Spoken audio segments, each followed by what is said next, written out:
Mandy Patinkin is a Tony Award-winning actor, singer, and storyteller whose career spans 4 decades across stage, film, and television. He's known, of course, for unforgettable roles in Evita, Sunday in the Park with George, The Princess Bride, Homeland, and Criminal Minds. He has toured the world with his solo concerts and collaborations with icons like Patti, LuPone, and Nathan Gunn. Since 2020, Mandy and his wife, fellow performing artist Kathryn Grody, have offered a delightfully unvarnished glimpse into 45 years of marriage, sparking live shows with their son Gideon and a new Lemonada Media podcast, Don't Listen to Us. Kathryn Grody is an Obie Award-winning actor and writer whose work spans theater, film, and television. She won Obies for Top Girls and The Marriage of Betty and Boo and earned a Drama Desk nomination for her one-woman play, A Mom's Life. She has long been active in advocacy with groups including the International Rescue Committee and Downtown Women for Change. This fall, she premieres her new one-woman show, a radical, rollicking rumination on the optimism of staying alive, exploring the transition into elderhood at 78 years young. These two, what you are in store. They're the best. I mean, this hour, these two, obviously, there's a reason they are two of the most beloved love bugs on the planet. But in this hour, you get to feel it, this like way that they have brought so much joy and commitment to their marriage, to their parenting, and to the planet. Mm-hmm. They talk about the arguments they have over and over again and what they really mean. Mm-hmm. They talk about what it actually means to love a dog or raise a child and how they're similarly the same. The terror and beauty of watching time pass so fast and trying to hold tight to it, and then how their Judaism has compelled them to show up in this moment on this planet exactly how we needed them to. Just snuggle in and listen to these two and allow them to heal your heart. They're marriage goals. Goals.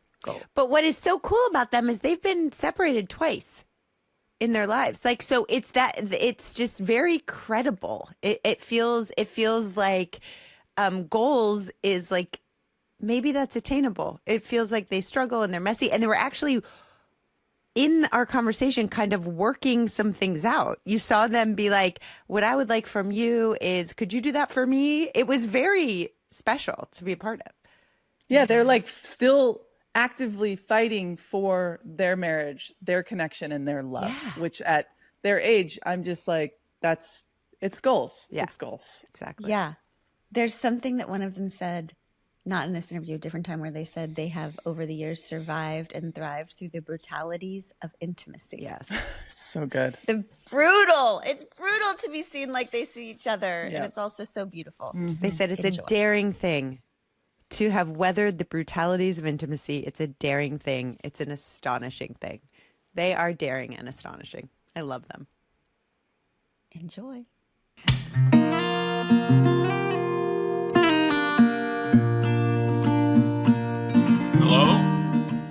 Hello? Hi. Well, hello. Kathryn said you would be wearing your hiking shirt. Are you wearing? Honey, What? did you hear? What? Yeah. I said you'd be wearing your hiking shirt. Was I right? Yep. And open for a nice little sexy look. I'm already so delighted. I just can't handle this. You two can't understand how excited we've been to talk to you. You two, and the reason we're absolutely friggin' delighted that you are launching a new podcast, and Kathryn, we want to hear all about your play too, is because I know you're going to say that this isn't right because you're always so humble about who you are, but you are exactly what the world needs right now. You are so human. I told you so this world loving. is fucked up. That's why. Yes. Can I just interrupt this for a second? How do I turn off the ding every time I can't remember? I mean, nobody gets that I don't get notifications. So don't text me if it's urgent or timely. Use the phone, the old-fashioned vocal apparatus, you know? The old-fashioned vocal apparatus. That is what a phone is. Tell them you call these things in your ears, honey. Huh? Yeah, What? what? Tell them what you call the things that are in your ears. I didn't know that I was going to share my hearing accessories, pink gold, Oh, you've pink gold. changed. I waited 6 weeks to get You, the pink gold ones because they were prettier you than the fig changed and the white ones. name.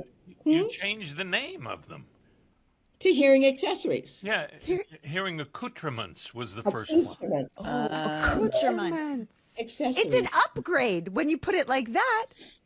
Well, as I Yes. say in my show, instead of a Oh, are you humiliation, this doing a is show, honey? What show are you doing? What show are you doing, hon? I don't know, it's just this little thing in Malvern, Pennsylvania, 20 minutes from Philly, near the Barnes Oh, collection. I didn't know that. What's it called? Called The Unexpected Third, a radical rollicking rumination on the optimism of staying alive. Oh, that's interesting. Oh, Wow. who's in it? Me. Can you tell Anyway, we us a got little bit that out of about the way. it? Yeah. Me? Tell us a little bit about it. It is a Glennon. It's been a long time coming. I think I've been pissed off about how this culture deals with age, certainly since 50, and that was quite a while ago. And um, I just couldn't stand the way people were disappeared or assumed about. There was a point where before my hair became this color, which I do thank my husband, Mandy Patinkin, for encouraging me to do, because I was on my way to my nice vegetable hair dye person once, probably 15 years ago, and he was following me saying, "You haven't seen it in the sun. You think it looks natural. You would hate it." And I'm saying, "Don't follow me. I'm not old enough to have white hair." Well, now I am. And I actually, that's the one thing I like better, aesthetically speaking, is the color of his hair. So I've been pissed off about this topic for a long time. And, huh? Aging, yes, honey, aging. And all the things I do turn out to be things that I think people in the culture at large are experiencing, but nobody's really talking about it. Like Mom's Life came from, how you always see if a guy has a snuggly, and he's wearing, it's a front page of New York Times magazine. But women, we're just like, oh yeah, that's what they do. Do you know? And it pissed me off. So I wrote A Mom's Life. And then this show is just it's not a Hallmark card. This is some challenging period. And I thought I was going to be really exceptional and do it differently. And it was all just about your attitude and how you care for yourself. But shit happens, that is not quite in your control. And it is stunning. And then you start losing people more often than you were used to. And it is just a sort of rumination on how you keep going and surprise yourself and don't stop. And that whole idea of being finished, I hate the term seniors. It's like, I've still been there, done that. I don't mind elder. It has some dignity. It has some gravitas. So that's part of my Honey, my thing. favorite thing, I love, look, let's just face it, we're here to bang the drums so people go see this thing at the People's Light Playhouse in Malvern, Pennsylvania. Previews start September 17th till October 26th. Get your fucking ass Maybe down there and 26. see Yeah. it. What? October Well, 26th. the extension, honey, right now I'm supposed to go till October No, no, no. 19th. October Yeah. 26th is the extension, right? Well, we're hoping it's an Yes, it will. extension. It will. It will. Okay. Don't think that way. It will. But But also, we're here's the supposed to big be, thing. Here's the big thing. Tell them, Kathryn, yeah, when people came to see it in Rosendale, or an yeah, early workshop, and people came to see it in other workshops, in yeah. fluorescent lit rooms, where there was no set or anything. Tell them what young people had to say, because that Well, knocked me out. Well, no, this was really moving to me. I knew people of a certain age would respond to this, over 50. But what blew my mind, I'll never forget, I've been working on this thing for 3 years, 10 workshops. I mean, really, it's like clawing your way. But this young woman named Raya came up in Rosendale, New York, upstate New York, And she was crying and she said, Kathryn, I'm 30 years old. My generation tells me unless I have my place, my person, my profession, and my Botox account, by 35, my life is over. And your place says that's bullshit. And I was so moved. And I don't have a litmus test of how you age. I'm just saying it's not a shameful thing. It's not an inhuman thing. I don't want to stop the process. I don't want to think of it as a disease. Look, obviously I'm prejudiced. She's written many pieces. She's performed them. I fell in love with her because she's an actress that is just so truthful. But I promise you, if you drag your butt down there, I promise you, wife, 47 years or not, you will not be disappointed. It is beautiful. Becky, be quiet. Becky, we love Becky. Oh, I'm glad you do, Amanda. I do. What's too. that? I'm glad you love Becky. I love Becky Too, so honey, much. I do too. I love I Becky. love Becky. Too. Come here, Becky. Come here to Becky, baby. Come here. This idea, that doesn't surprise me because, I love you. oh, Becky, baby, you're such a good baby. This is the nicest thing I've done for my husband other than our two sons. Because What, let him have a dog? I'm not a dog person, guys, but here we are. But I feel like not dog people are just people who haven't had dogs yet, right? Yeah, I think you're actually right, Amanda, because we got 2 black labs at the same time when our 42-year-old was 12. And he needed a dog. My husband needed a dog. I said, okay, to make everybody happy. Mm-hmm. And I started, I remember this one time. It was late at night, of course. I started and ended my day in New York City with little bags of dog poop, and I was so pissed off. And I was just like, this is not what I imagined, And then it was very late at night. It was raining, and a cab stopped at the corner, and I heard some young guy say, sir, please make sure this man gets home okay. And I looked up at the corner, and it was our older son, Isaac, helping an elderly person into a cab and saying, make sure he gets home safe. And I remember thinking, okay, that's what I've been doing. Mm-hmm. It's not dog poop. That's what I've been doing. I've been raising decent human men, You two, it's so funny because we wanted to focus this talk about how to, throughout life, even when things get tough, sustain and maintain a loving, beautiful marriage relationship, and how when things get tough to maintain your relationships with your children as parents, and then also with the world. Yeah. To your all's commitment to your Judaism and healing the world has been so inspiring. And I feel like in the first 10 minutes of this, we didn't ask any questions, but you already showed us how that happens, your support for each other, the play, Mandy, humor. The way that you just focused on Kathryn's. And then Kathryn, you just were like, I don't like dogs, but I let him have a dog. Yeah. Like and then the kid thing. And can I give a real helpful thing to folks that are listening of all ages? It's interesting, this thing about getting older. I find it fascinating. And I talk to some of my getting older friends, and I say, there's no preparation for this. First of all, I believe that you should be, when you're 120, you should feel the same way you do when you're 19, 20, 21, 31, 41, 51, so all the way down the road. That's how you should feel. That's how all of us do feel. Every now and then, though, some other parts of our body don't seem to agree with that particular sentiment. But to hell with them. We're moving on, and we're getting new parts, or we're finding ways around it. But there is a little thing. I woke up in the middle of the night for my, third, fourth pee, and then I had these terrible leg cramps, which I started getting as I started getting older. And I thought, this is horrible. And I spoke to a nutritionist one day. And I'm telling you this, I'm selling this product. I'm not selling it. You got to get this product. It's a magnesium supplement. I went down, boiled some hot water, put a teaspoon of it in the hot water, and I put it in the hot cup. Then you put cold water so it's not too hot. And I drank it. And I started forgetting to take it. It is a miracle drink. get it. They sell it at all kinds of places. Everywhere you'd go, they got it. It's called Calm, and young people, you don't have that many cramps, but you should practice for when you get older.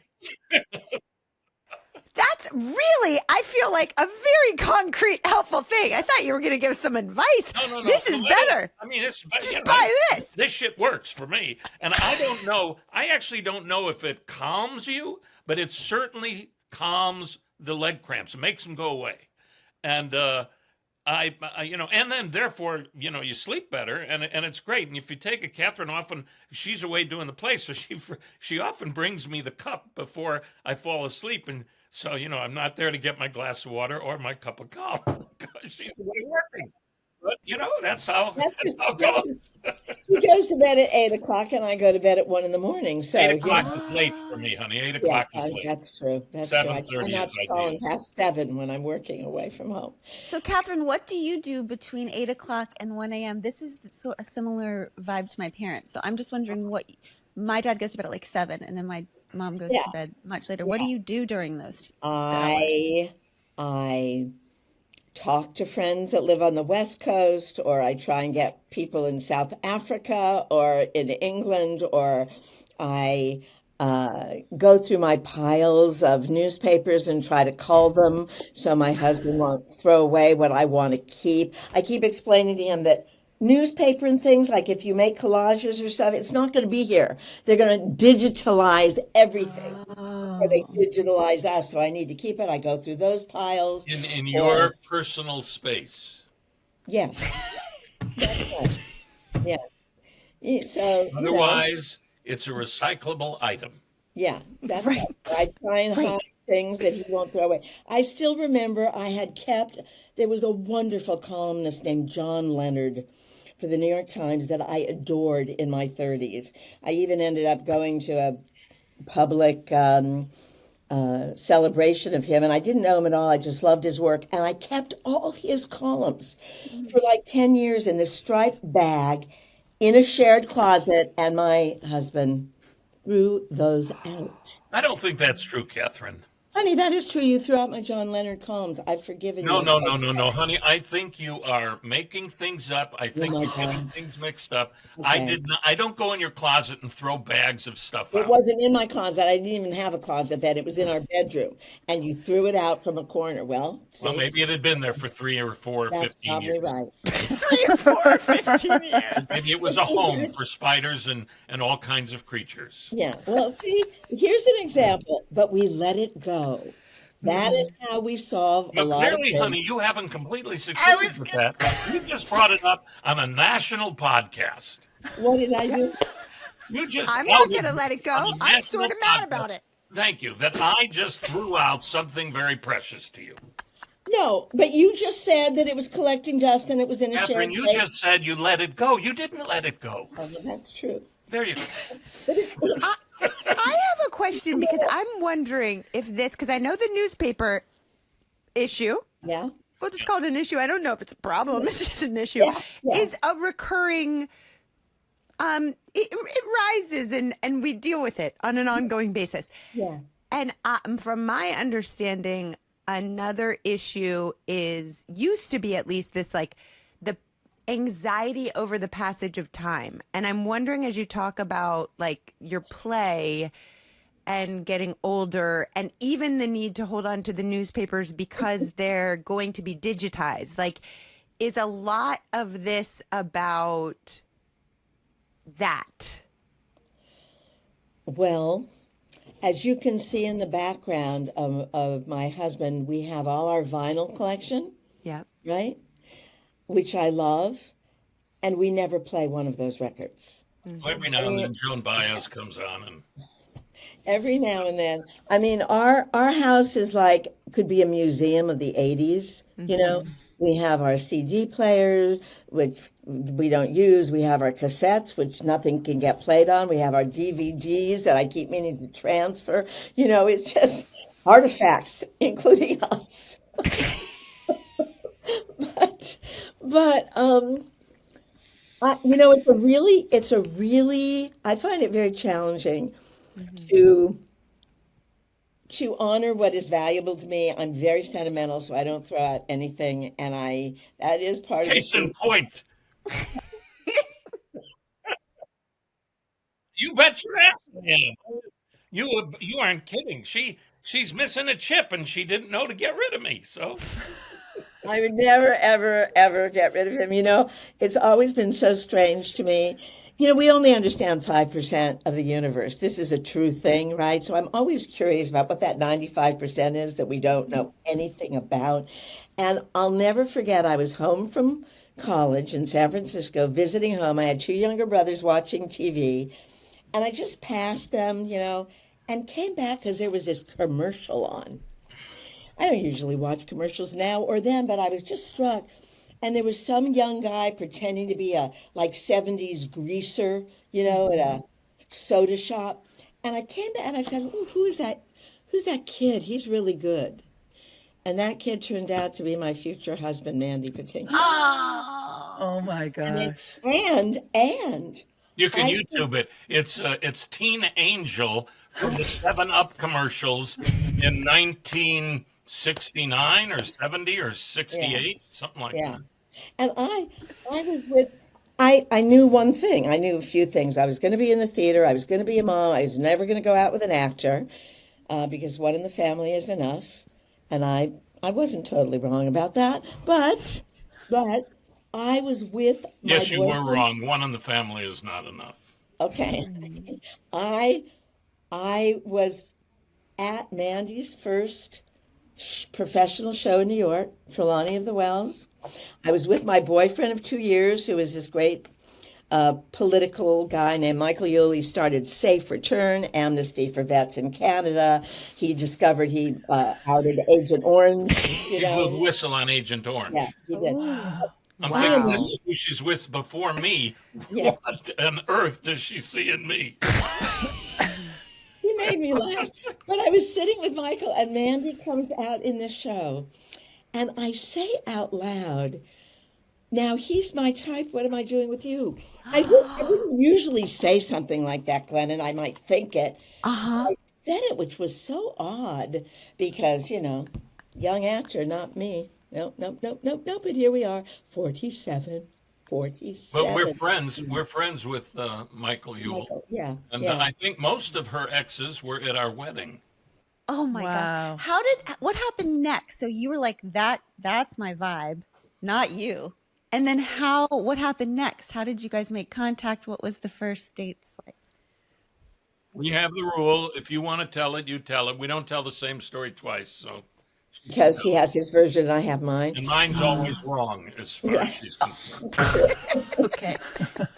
I thought I was hot stuff. I'd hit New York running and I'd done several plays and I was going to go to Europe. And this playwright, Michael Weller, whose shows I had done, was doing a 2-week workshop at Ensemble Studio Theater and asked me to do it. And I said, no, I've worked so much, I have to go see the real world, some shit like that. I don't know if I can say that. Anyway, and then he said, it's only for 2 weeks. I really want you to do it. And I said, well, who's in it?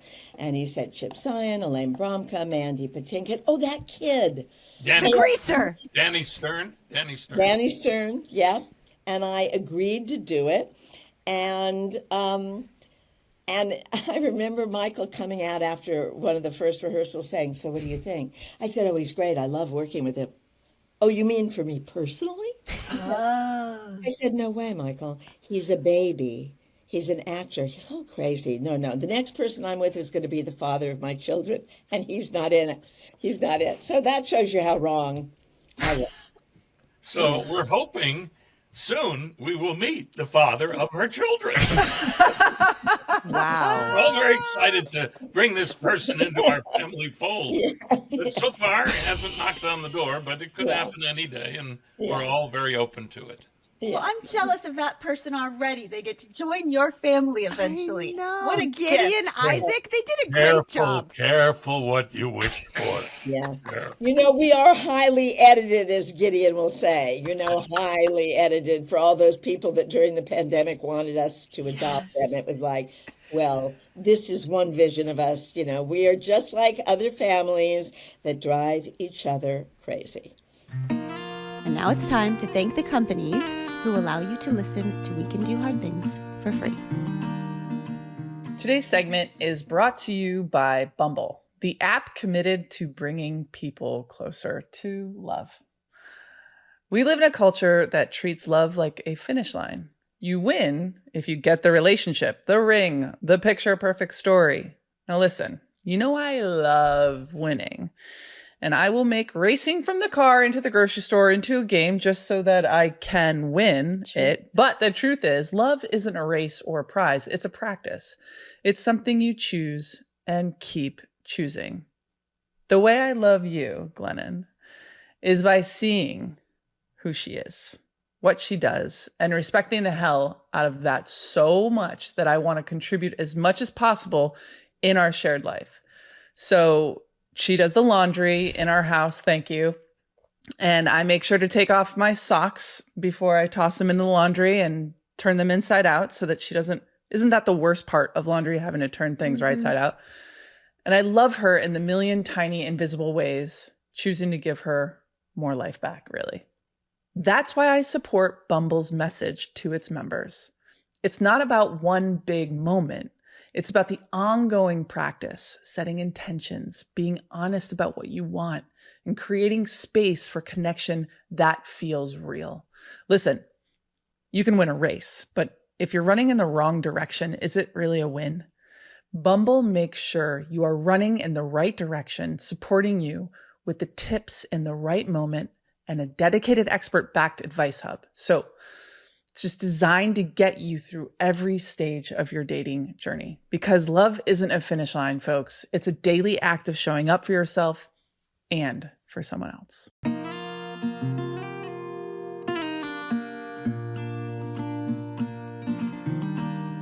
Besides the holding on to things and letting go of things, which seems to be perhaps a thing for you all, what would you say? We have been taught by many therapists that every couple really only has 3 or 4 arguments that get repeated ad nauseum if you're lucky for 50 years like you. What are your repetitive issues? Arguments or conflicts? I think we're much more prolific than 3 or 4, don't you think? Okay, of course you are. They're the creative type, so you know. Yeah. But a lot of the fights, they revolve themselves over Yes. and over again. Yeah, and they usually, the root of the fight is a very similar thing, right? So it might be about moving the couch, or it might be about So to speak. whatever, but like really it's about hearing each other, control, power, whatever it is. Yeah. You go first. Oh, maybe no, it'll you get go me first, going. honey. Me? What? Okay. What? I was going to say you go first. It's interesting. I'm trying to think. Well, I think one of the issues we always deal with, I will tell you, is my excessive speaking, is that I'm very afraid of quiet. Abby. Abby's raising her hand, yes. Mhm. I gave my husband a birthday gift several years ago, and at the end of the day, I asked if he had noticed what it was. And he said yes, he loved it, because I basically was mute for most of the day. That's literally Glennon's biggest dream. It's her Really? biggest dream. Well, okay, I've just given you the gift It's of really helpful. and I survived it, Abby. I mean, I had I like to share. I sort of like to turn my mind inside out, Same. and it's not necessarily consecutive connections. It's just, oh, did you read this article? And oh, I heard this. And oh, do you know where we're supposed to go now? Or do you know who drove me nuts? And it's just sort of a rambling stream of consciousness thing that I enjoy sometimes to a greater degree than being sensitive to my companion's desires of maybe wanting to say something, or just being confident in the quiet, which he's much better at than me. Confident in the And how do you quiet. experience this, Mandy? Well, I'm thinking about my beautiful cousin who we love, my Israeli cousin A.L. Zucker, who was very, worked hard, had different kinds of jobs. Then he went back to school to become a landscape architect. And I said to A.L. toward the end of his studies, I said, what's the most interesting thing you learned in this course, to learn this skill? He said, negative space, what you leave empty.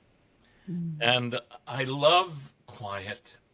I have so much noise in my head all the time, not literal noise that Mandy makes silently in his head that's explosive. And I wish for peace in my brain. I wish for quiet. There's a woman who, I don't remember her name, she's a doctor, a wonderful book called Quiet. Susan. Susan. Susan Cade. Yeah. So good. It's my favorite book, and talked about people who are introverts. So you wouldn't think that, people who are in show business or public lives, would be introverts, yet I am. And the people that she points out are. And in the 30s and 40s and 20s, all the Ivy League schools, Harvard, Yale, Princeton, they had courses to be outgoing, to be extroverted, etc. Yes. That it was a bad thing if you didn't know this, and you would fail in the course of life, and you can't get over the people that she talks about that were introverts and what they accomplished, and so. I just wish for those who are quiet, those who are shy, for those who have trouble entering a conversation, that is one of your great gifts. Don't doubt yourself. I will say this, and it's not a criticism of my beloved. It's a concern that I'm sure she's not the only one that deals with this. She's always been a much more social person than I was. She would have breakfast with somebody, then lunch with somebody, then a tea in the afternoon, go see a matinee, go see a play in the evening. Very active life, all the kids stuff all the time. I mean, I could not keep up with her. No one can keep up with her. She's the ever-ready bunny of humanity. And I have noticed in the past, I don't know, 8 to 10 years, but certainly the last 5 to 7, without a doubt, since the pandemic, no question, a kind of hysteria about time. And I feel for her because I feel she's so afraid of losing anything and anyone, and afraid of the clock and the sand finishing in the hourglass, that she tries to pack in everything, every podcast, every newspaper article, every book, everything that everyone says. I remember one time I said to her, I held up the New York Times. I said, look at this. Isn't this an interesting thing? I said, it doesn't talk. It doesn't talk. It's just a paper. And I don't need someone to read it out loud to me, every word. And I wish, if I had one wish for my beloved, it would be that she would not feel that the clock is moving that fast. Honey, you may be one of those people, like Auntie Ida used to say, you should live to be 120, like, what was Abraham's wife's name? Sarah, because she was like 120 when she had Isaac, I believe, our son's name. Yeah. And that you have plenty of time, and that you don't have to feel that you got to pack it in. And there's one other thing that I'd like to mention, since because she won't listen to me unless I'm on the national show where you can't edit me. So I long for this. You got a couple of hours, guys. No. So the other thing is, if we're sitting around with folks, and there's a pause, she can't handle the quiet, and so she has to fill it. As opposed to, I would say to her, and she's getting a little better at this. She is trying, she is improving, but I need her to work harder at it. Because there isn't that much Thanks time a lot, left. guys. Because the sands are going through the hourglass, and I want her to enjoy it. And that it's so interesting. I think it's interesting that if you're sitting around a table with a bunch of people and you're the one talking, and then it gets quiet, why don't you just wait And the person that hasn't said anything, maybe they'll talk, and maybe they won't. And maybe it'll be quiet until everyone leaves for some strange reason. Or maybe not. But you don't have to keep the talk going. What do you think about that, Kathryn? Thank you. I'm so grateful to the three of you for this opportunity to hear that. I think he's really right. And I have really been working hard. First of all, the slightly off thing is I love people. I love friggin' people. They are my passion, my interest, my curiosity. I love all kinds of different people. And the pandemic was extremely difficult because it was the two of us and the trees, you know. And I don't even think we've begun to realize how that period has still impacted us and is in terms of how we deal with each other, or if we're only comfortable in this space and not tactily, you know, involved. But I really do know that that is an anxiety of mine. If there's a big quiet and I perceive someone to be uncomfortable, I try to make them comfortable, you know, without realizing I'm the one that's uncomfortable. So I think that is something I'm really working on. I really make sure I leave space for other people. My younger son's partner, when he first met her, she didn't say much when we were around, and I was worried it was because of my excessive talking, and I asked her about it. She said, no, I don't feel that, and then explained what it was. So I am aware of it, but what I would say to my husband, who is much better with quiet, I also want to say there's nothing pejorative. I find when parents apologize for their kids, saying, oh, they're shy, like there's something wrong with that, you know, or it's a quiet kid. That in the 1920s, that Dale Carnegie book, we were a country of people with character, and he sold everybody on being a country of persa-fucking-ality. So suddenly everybody was being taught to perform some version of themselves that could get them somewhere else. Yep. I think that's a Like big... we do. Yeah, that's right, Tony. That's right. Well, you read the book.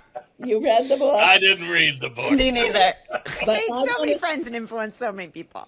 But I want to just say that my husband is totally right about quiet. I'm really working on it. I'll probably work on it till I stop being in this body, you know, but I am working on it. However, what I would like him to work on and acknowledge is, though he is great at enjoying just his, thank you, honey, take those notes, he forgets that he also sometimes enjoys being with people.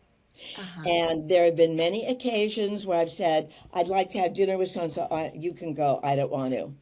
And I will say, you know, they're really nice. They're very nice, or they're not in show business, or they're, you know, whatever. And I have to really push him. And then he's amazed that he had a really good time or a really nice time. So, I mean, this is a deal we can make on public with, you know. I'll do that for you, hon. Okay. I mean, so we, you know, he can expand his ability to be a little more interactive with fellow humans, and I can work on not taking up so much space. I'll do one person a year. Perfect. You guys, this is so helpful to me because Really? we have the exact same issue, and we are always talking about how to work on it. But I will tell you that, you know, I'm always saying, can we just be quiet? Can we just have a space? Because I'm always worried that a person who takes a little more time to speak needs some space to speak. Yeah. And when you have kids, you think about that a lot. Like, you don't want the quietest person at the table to never get a minute to speak. But I will tell you that recently my mom was visiting and Abby was out of town. And we were in a room together and she was just staring at me. And I was like, shit, where's Abby? Like, oh, this is the service she provides me. Like, she talks. Now I have to, it it is also a labor of love that when she's not there, I notice what a service it is to keep the conversation going. I totally agree with you. Yeah. I know it's a blessing and a curse at the same time. Yes. Yeah. That's But what it we really all is a are. blessing. You get to listen, you get to rest. And, Sondheim wrote this great lyric, careful the things you say, children will listen. Careful the things you do, children will see and learn. Children may not obey, but children will listen. Children will look to you for which way to turn, to learn what to be. Careful before you say, listen to me. And I really, we are all children till it's over. Yes. And now it's time for our ads. Let's talk OCD, the actual realities of living with it. OCD is not about being super neat or hyper organized. It is actually about relentless, intrusive thoughts you don't want. Doubts about your relationships, fears about your health. OCD targets what you love the most. It affects 1 in 50 people in the United States. Yet it is still so misunderstood that most people wait 10 to 15 years before getting an accurate diagnosis. That's heartbreaking because OCD is actually highly treatable, but only with the right kind of help. Standard talk therapy isn't recommended and can actually make OCD symptoms worse. The gold standard is a specialized approach called exposure and response prevention, or ERP. That's where NoCD comes in. They're the world's leading provider of OCD treatment, connecting you with a licensed therapist trained in ERP through 100% virtual sessions that are covered by insurance for more than 155 million Americans. And because healing doesn't happen only during appointments, they also offer support between sessions. If any of this sounds like you or someone you care about, visit nocd.com and book a free 15-minute call with their team to learn more about how NoCD can help. That's nocd.com. Okay, so I just learned something that is really kind of upsetting. Most nonstick cookware still contains harmful forever chemicals. And a study by the Ecology Center in California found that 80% of nonstick pans contain Teflon, aka PFAs. And with every scratch, every little chip, they can release thousands of plastic particles into your food, our homes, and inside our bodies. So that's why I've switched to Our Place. Their cookware is completely toxin-free, designed without PFAs, without PTFE, and that doesn't mean you have to sacrifice convenience. My eggs just slide right out, and it's so easy to clean, which I know is all we want at the end of the day. Just nothing that sticks. The 4-piece cookware set is my favorite way to overhaul your kitchen in one go. 2 always pans, 2 perfect pots, all in different sizes. Replaced whatever mishmash of cookware I had in my kitchen. You can fry, boil, steam, roast, and bake with just 4 pieces. And when you buy this set, you save $150. Plus, they come in those famous Our Place colors. They're just gorgeous. Spice, sage, blue salt. I mean, come on. Even if you don't cook, you're going to want these bad boys in your kitchen. Stop cooking with toxic cookware and upgrade to Our Place today. Visit FromOurPlace.com/hardthings and use code HARDTHINGS for 10% off site-wide. With a 100-day risk-free trial, free shipping and returns, you can experience this game-changing cookware with 0 risk. Okay, y'all. I want to talk about the one pair of pants that has officially ruined all other pants for me. The performance jogger from Vuori. It's part of their Dream Knit collection, and that name is not an exaggeration. The first time I put these on, I truly said out loud, oh, this is how clothes are supposed to feel. They're not only soft and they move no matter what you're doing, but they just look good all day long. I wear mine for everything. I work out in them. I travel in them. I even just hang around the house in them. And I think they look good enough that I can throw on nice sneakers and go straight to dinner without changing a thing. My dream. Vuori built these joggers to perform, but they also nailed comfort and style, which, makes me never want to take them off. Vuori is an investment in your happiness. And for our listeners, they are offering 20% off your first purchase. Get yourself some of the most comfortable and versatile clothing on the planet at vuori.com/hardthings. That's VUORI.com/hardthings. Exclusions apply. Visit the website for full terms and conditions. Not only will you receive 20% off your first purchase, but enjoy free shipping on any U.S. orders over $75 and free returns. Go to vuori.com/hardthings and discover the versatility of Vuori clothing. Exclusions apply. Visit the website for full terms and conditions.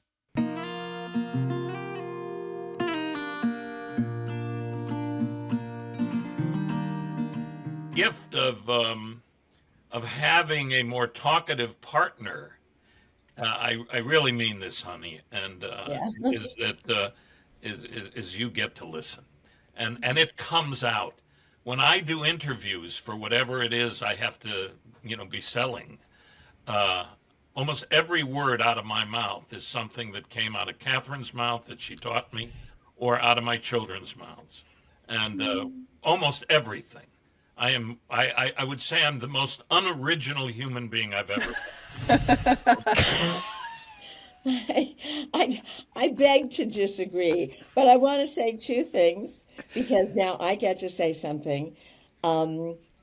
I feel that the gift that Mandy gives when he is singing a song, acting a song, he has this new concert called Jukebox, which he's on tour for soon. And it just is an affirmation of the gift of being an alive human at any age. So he is doing that same thing, being up there, being this force, And I think that the work you guys do on your podcast and the work we're hoping to do on Don't Listen to Us is, there's this expression that Isaac came home when he was working in Ecuador. It's better in Spanish, which I can't do, but there's nothing so bad, good can't come from it. And in some ways, the horror of the isolation and with all the horrors of this technology, which are so many, and the struggle to be in charge of it and not have it be in charge of us. But you came up with this way of communicating and connecting with people. And that's what we're trying to do with Don't Listen to Us is create a kind of community, a kind of messy embrace of the messy human,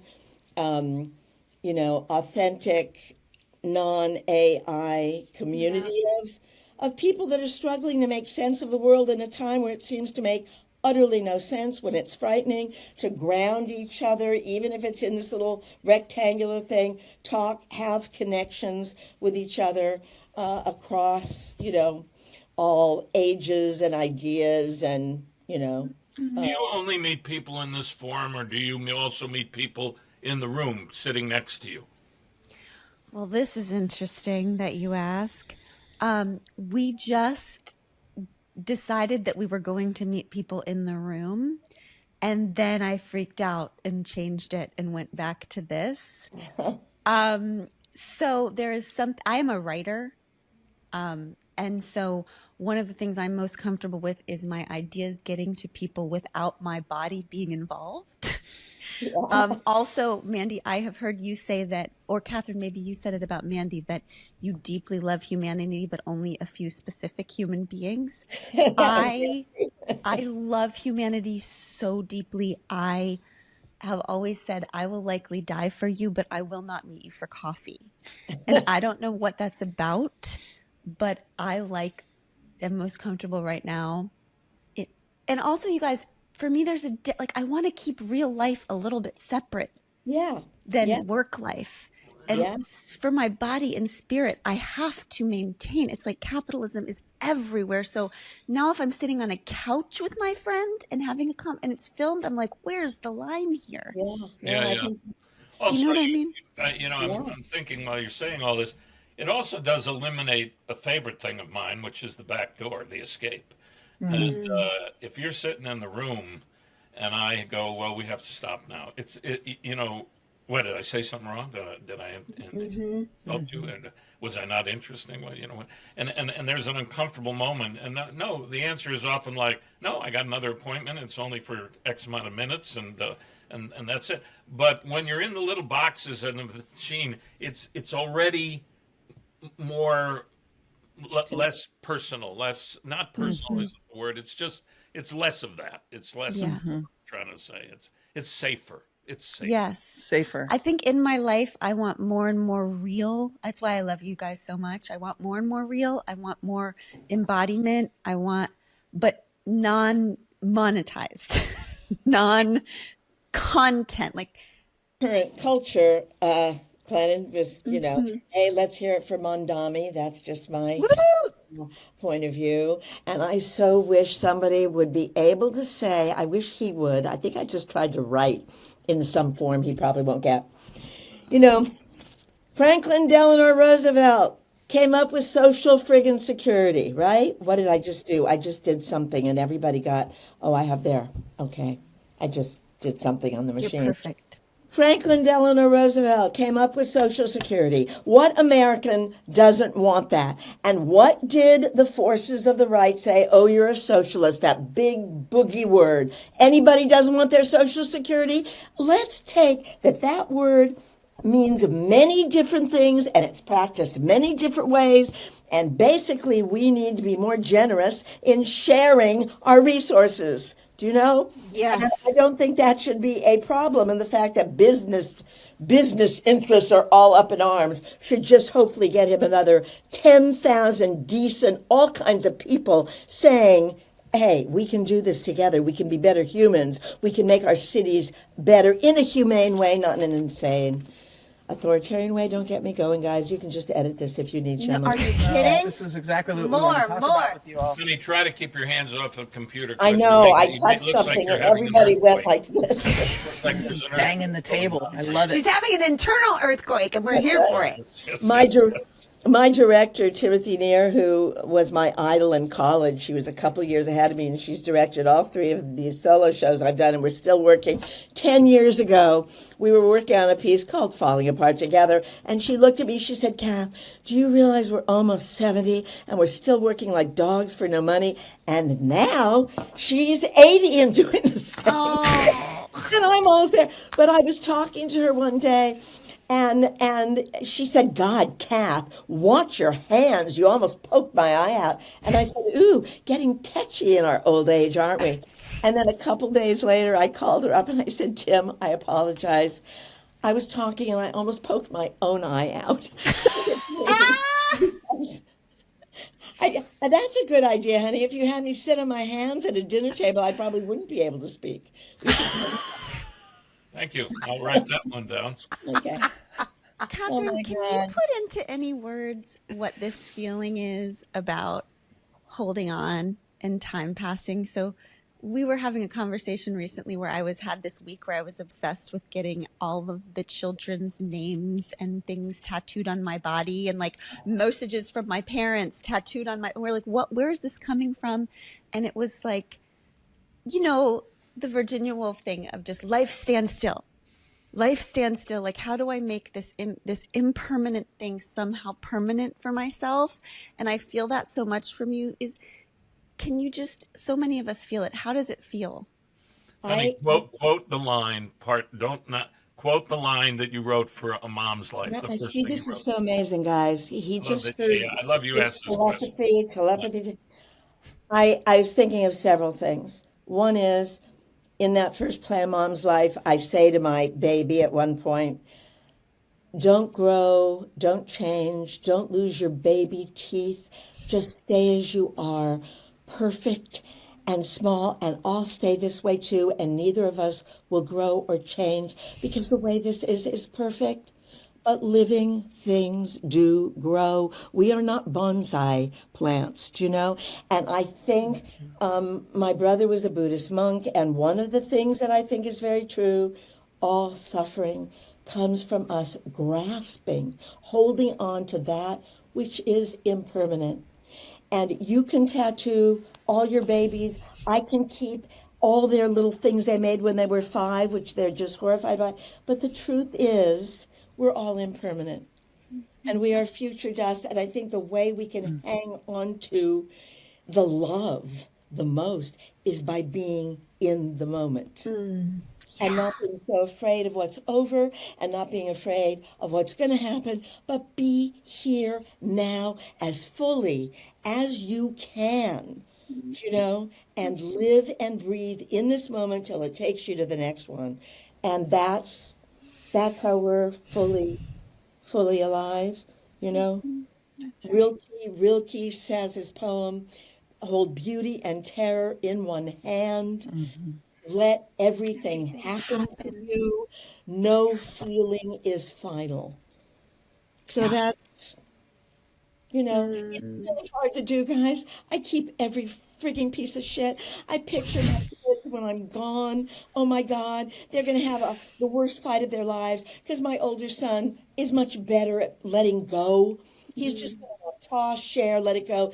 Gideon's going to want to go through every drawer and find every secret and find everything. It'll just ruin them.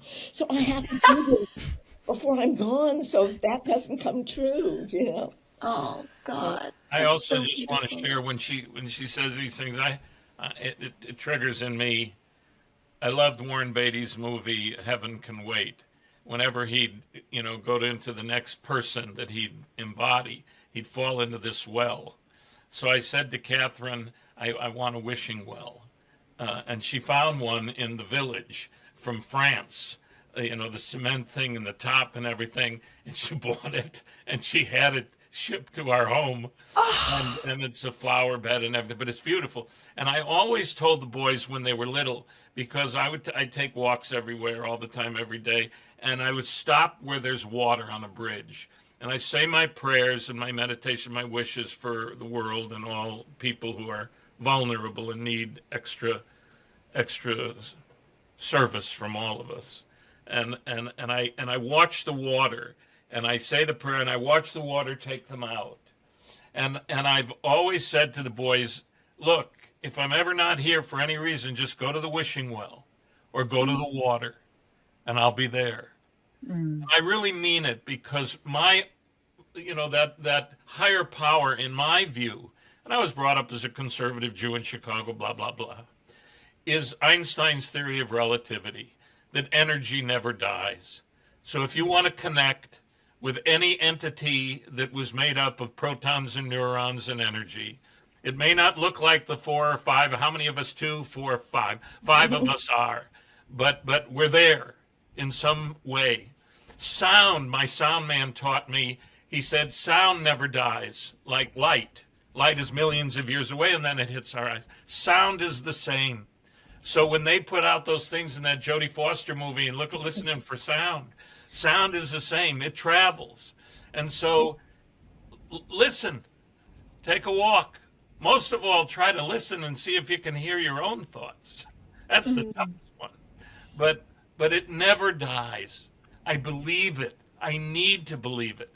I say every person's name every day in my prayers, on my walks, in my meditation, before I walk in front of an audience or a camera or a microphone, because Oscar Hammerstein, and I've said this in everywhere I've gone, it's one of the best things I think I can offer anybody. He wrote in Carousel, of all things, a musical, this line, as long as there's one person on earth who remembers you, it isn't over. So I say their names, people who are acquaintances or, just people I connected to, some seriously, some just, casual. But I bring them there and I put them right here so that when my moment comes, wherever I'm going, I won't be alone. And I don't want to be alone when I'm on stage or in front of a camera or talking to my kid about something important. And I deeply believe, I'm not a woo-woo person, but somebody would say, well, you ought to check yourself out again because you're sounding pretty woo-woo. I don't give a fuck what I sound like. I'm telling you, this is my comfort. And why should embracing or being open to possibilities that haven't been proven materially, why should that be dismissed as woo-woo? It's just like, why should sharing resources be dismissed as, that whole mythology of the The line. individual being the greatest thing. That is. Say it again. What is it? What's the mythology? Say it again. The mythology of individuals being the most important thing here, as opposed to us working together. And that's what these podcasts do. And that's what, don't listen to us, honey. We have to mention it a couple times because that's why we got invited to have this wonderful conversation. Please stop it.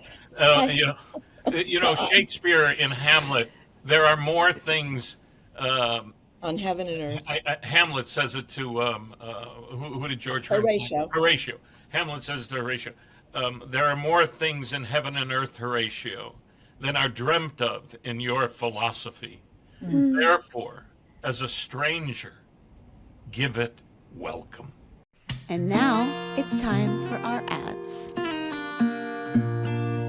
Zelle is all about those moments that matter most. From sending a little something for your long-distance bestie's birthday to saving the day when your niece's car breaks down, Zelle is there when you need to send or receive money so you can be there when it counts.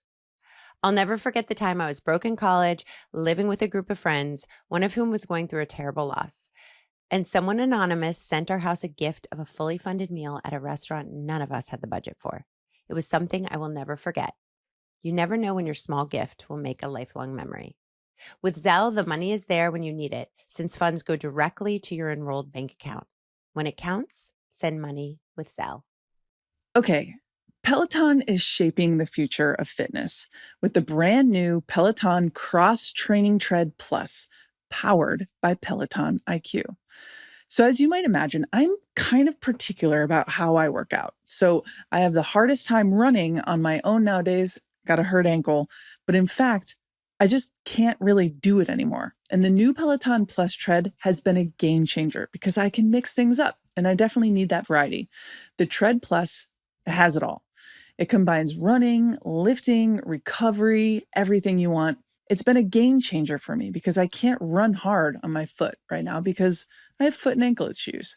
But the Tread is forgiving enough and gives me enough incline to get a solid sweat in. But what I love most is that the screen swivels. And so it guides me through an awesome weight session after I get on the tread on that incline. It's really amazing, truly. And it also has my high schoolers used it a few times. So I don't know what that says, but I think it's probably a good thing. Seriously, I am stunned at how much I didn't know I needed this tread. Plus, Peloton IQ also builds me a personalized plan. Weekly classes that match my mood and my goals, guided by the instructor I connect with most. And the swivel screen, like I said, it's just genius. You got to check this thing out, you guys. Let yourself run, lift, sculpt, push, and go.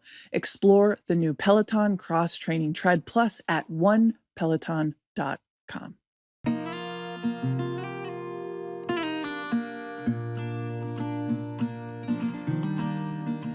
Can you all tell us a little bit? The world in our home and everyone we know has been deeply moved by the way that your Judaism has led you to speak out against the genocide in Palestine. Can you talk to us about how your Judaism informs the way that you're showing up in this moment?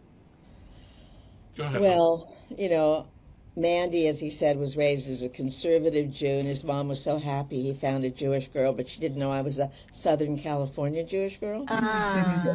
Which meant you celebrated Rosh Hashanah, Passover, Hanukkah, and practiced social justice. And that was a very different notion than what Mandy grew up with. And my dad was a son of Russian Jewish immigrants. He landed on Normandy on D-Day. Wow. He deeply, deeply believed in a democracy being about civic responsibility and participation. He had a 30-year correspondence with Senator Alan Cranston, and my dad had no money. That was the really important thing. Letters, 2-page, single type, about policy, no money. I recently found in all my stuff a little thing a thank you note from Eugene McCarthy for my dad giving him $100. That was a long time ago, a lot of money for my dad. So it's Tikkun Olam. That means heal the world, okay? And it means one person at a time. You know, the old starfish story with the kid cleaning up, throwing all the starfish, and the dad saying, you can't possibly save all these starfish. What does it matter? Well, it matters to this one. Mm-hmm. You do what you can. You practice kindness. You stand up. This is what I was raised with as a kid. My dad was in that army for 5 years, was in Germany, was in places. You stand up for injustice wherever you see it. You practice common humanity. And it is excruciating to have to say that the word anti-Semitism is being bandied about. It's a serious thing. Mm-hmm. I do not want anyone to practice othering anybody because of their religion or their beliefs or the way they look or what they practice. But don't use that as an excuse to commit heinous wars against humanity. Mm-hmm. Yeah. And it's excruciating. It's like watching a country commit suicide and go crazy, and the entire world is wondering what has happened. Mm-hmm. And I every time I hold a grandchild, I imagine being a mother in Gaza or Ukraine, you know, or a Uyghur in China. I mean, you know, it is very easy to say I can't deal with any of it, so I'm just going to absent myself. And I think we all need to have moments of the day where you focus on the joy and beauty as acts of resistance, but examine our own lives, examine if we're doing enough, examine if we're using our voices, who we know in our neighborhoods, expand our social interaction with the people that maybe are not in our circles, that live in our communities, and just keep demonstrating, keep shouting. I mean, I was lucky enough to be in a generation. We stopped an unjust war. We did civil rights. We had the first Earth Day. We redefined what sex and marriage and family could be. Let's keep doing it. Yes. You know? Even though it is very, very profoundly sad and awful, but our species adapts, sometimes too well, maybe. There's flowers growing in the burnt parts of LA.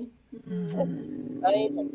So I don't know what else to say. I'm talking to myself because I often just wake up weeping, and then I'll talk to Man, and he'll say, did you read the paper today? Or, you know, or I'll tell him some horrible news, and he'll say, please don't start my day with that. Yeah, that sounds familiar. Yes. You need to start with, okay, we're alive, we're well. What can we do today to love each other, to love our circle, and to see what we can make better, just a little bit at a time. Beautiful. There's flowers growing in the burnt part of LA should be the name of a poem. Well, it's really beautiful out there. I mean, I was very touched to read about that. You know, all these fire people are seeing these and species of things they didn't even know were there originally. So we just have to not be afraid to speak up. Mm-hmm. Amen. And I just want to say, Mandy and Kathryn, you both have spoken up, and everybody's seen the viral clip that happened a couple weeks ago. Glennon, her favorite movie of all time is The Princess Bride, and so it's just me, just a weird niche. It's just an oddity of hers. Yeah. And we just want to say that you saying what you said was really important and profound, and we are just so grateful to you for speaking up on behalf of all humanity and the people in Gaza and Palestine. Yeah. You know, I just wish for the horror and the killing to stop. I can't bear it. Yeah. I can't bear it on both sides. You can make lists of the atrocities that have taken place over time. You know, from October 7th, every Jew needs me to say that 1,200 people were killed on October 7th, 250 hostages were taken. Yes, that's not good. Yes, you need to return the hostages, but how many Palestinians have been killed over time? In what situations? In what circumstance? The bottom line is people on either side who are running these two entities, these countries, these caretakers of the humanity of these countries, are not interested in creating a peaceful solution. They will not stop hating each other. They only want to annihilate each other. Both of them do. And when they say they don't have a partner in peace, they are covering up the fact that they don't have themselves as a partner in peace either. And until you're willing to sit down and create a possibility, Sunday in the Park ended with my favorite words, so many possibilities. Mm-hmm. Until you're willing to create the possibility of people of unlike minds, religions, customs, history, ownership of land that no one can own, until you're willing to address that in a humanitarian manner, to right the wrongs, to take it from not the wealth of history that you cannot correct, but from this moment forward. Make it the best world possible for the unborn to come into. You can't ask yourselves to carry on with this burden on your souls from either side and your children. It's not livable. And there are so many groups that have been struggling to address this, from a school with 45 Arab kids and 45 Jewish kids going to school together. It's called the Oasis of Peace, Never Shalom. There is the bereaved parents, both who have lost people. There's breaking the silence. I bring attention and fundraising to the Abraham, now I forgot the Orchard. Or the Orchard of Abraham, which when I was filming Homeland in Israel on 2 occasions, beautiful organization of an Israeli woman and a Palestinian Arab man that started this school for preschoolers, and now it goes all the way through all the grades.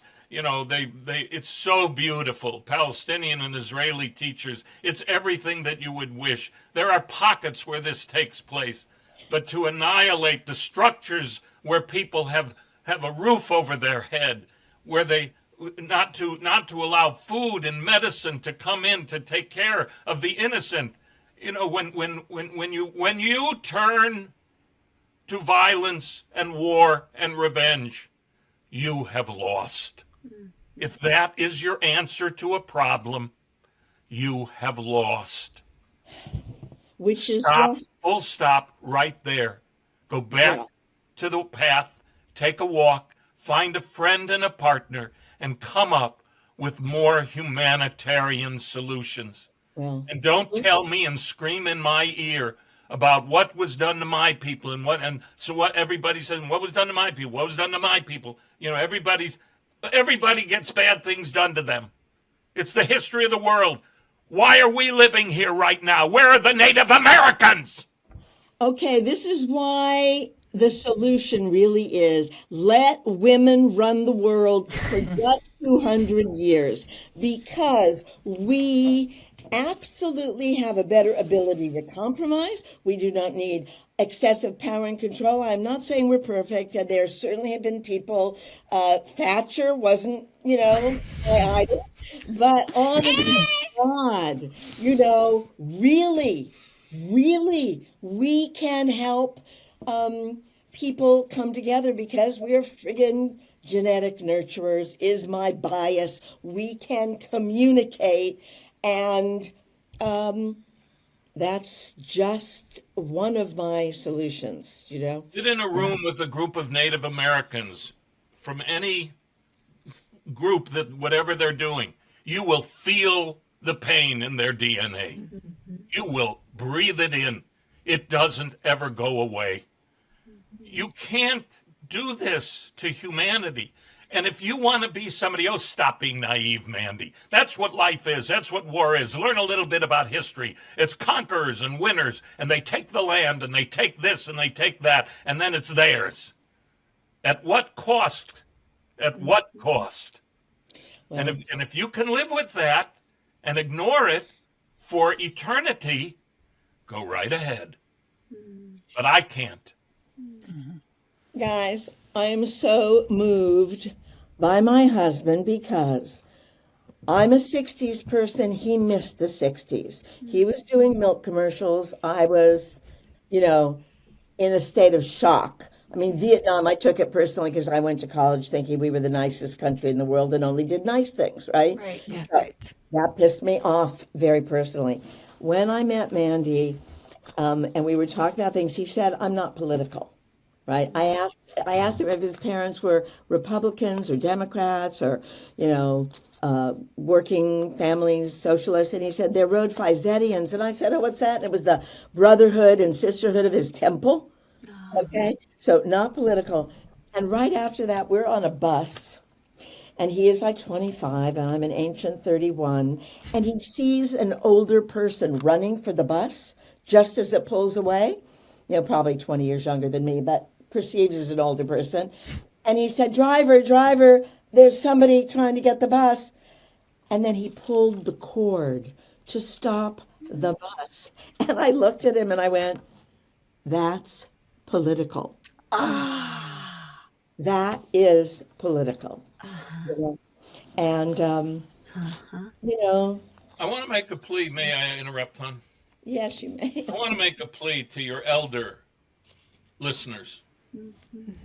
If the younger listeners are concerned about the greatest privilege that they have in a democracy, which is the privilege to use your voice, and in this climate, if you're afraid of that because you might lose your job or your sponsors or your health care or your neighborhood standing or your home or anything or your life, if you're afraid, I can understand that, and I'm empathetic toward it. And we're seeing and hearing horrible things every minute, every day.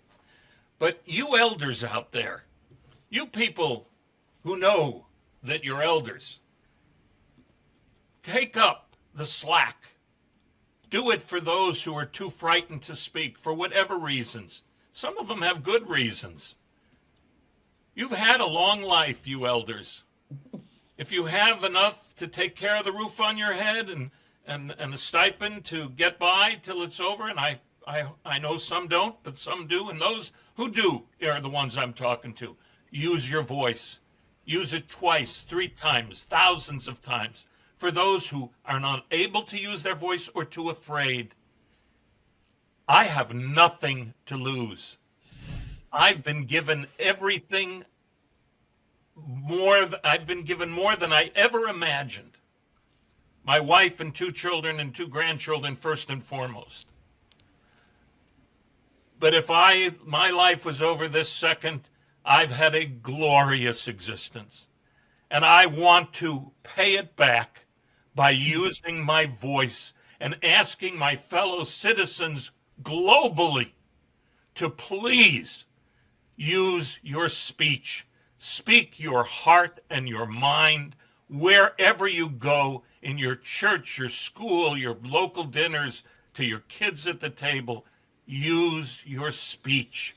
Don't remain silent. We need to hear you. The world is dependent on your voice. Wow. You too. Well, Thank you for that. Thank you. We adore you. No matter what you try to tell us, we will listen to you. Yeah. okay. You can't stop us. Well, we might have to steal from this conversation for ours. Anytime. Things were- Please. Oh my God. Anytime. Thank you for your love for each other, for your love for family, for your love for the planet, for your love for humanity. It comes through in every word that you say. We're so grateful that we are here with you on this planet at this time. Well, it's such an odd way to meet such lovely people. And maybe we could meet just this group in a small place and it wouldn't God, be frightening. Mandy? He's like, that's going to take up 2 years worth. It's 3 of them, honey. It said 1. Well, we didn't make that much progress, but it was a growth, Let's keep trying, Kathryn, okay? Let's keep trying. I am. Oh, Thanks for I love having you. us. And, thank you for being you guys, who you are. All the best. Thank you so much, you both. We Can Do Hard Things is an independent production podcast brought to you by Treat Media. Treat Media makes art for humans who want to stay human. And you can follow us at We Can Do Hard Things on Instagram and at We Can Do Hard Things Show on TikTok.